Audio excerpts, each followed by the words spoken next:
Зеренді ауданында 18 ғасырдағы қазақ хандығының батыры, биі және еншісі Жайылған батыр Малбақтыұлының есімі ұлықталды. Жиналған ұрпақтары Жайылған батырдың ел тағдырындағы тарихи орны мен жасаған ерліктерінің мәні мен маңызы туралы сөз қозғап, даңқты батырдың рухына ас берді. Іс-шара оның 330 жылдығына орайластырылған.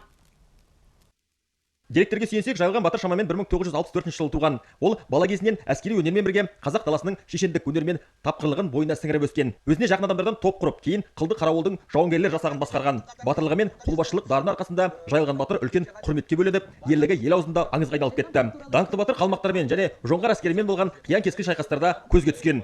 Жайылған батырдың өмірі Сәмеке хан, Әбілмәмбет хан және Абылай хан қайраткерлігімен тығыз байланысты. Ресей империясымен елшілік қарым-қатынаста қызмет еткен. Заманда ол кісі үлкен елді ойлайтын азамат, батыр болған, шайқастарда жүрген, елші, би болған. Батыр бабаларымыздың есімі біздің әрқашанда әр баламыздың, жігіттердің жадында болу керек. Біз бабаларымыздың төккен қанын, өздерінің осы елімізді қорғап қалған күшін, ерлігін ешқашан ұмытуға тиіс емеспіз.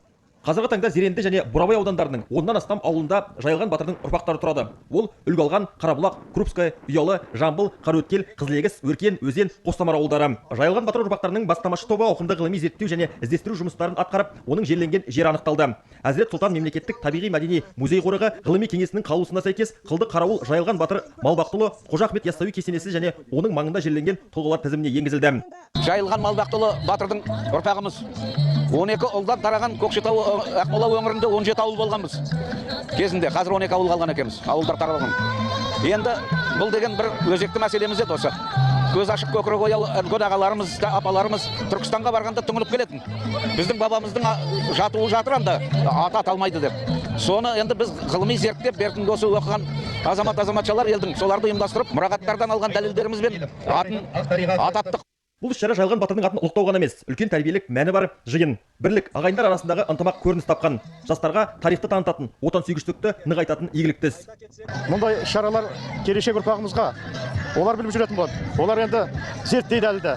Бұл талай ақиқаттар шығатын болады. Сондықтан олардың білгені келесі ұрпағымызды жалғастыруға себеп болады. Өйткені біз көп нәрселерді білмейміз. Қазір ғана жаңа ол мінекей мынау осы жастардың арқасында. Спорттық жарыстар ұйымдастырылды. Сәйгүліктерді тізгіндеген шабандоздар бәйгеде өзара мықтыны анықтады. Балуандар қазақ күресінде бақтарын сынады. Арқан тарту, қошқар көтеру, қол күрес өткізілді. Жеңімпаздар мен жүлдегерлер құнды сыйлықтармен марапатталды. Ал зеренділік өнерпаздар көпшілікке концерттік бағдарлама ұсынды.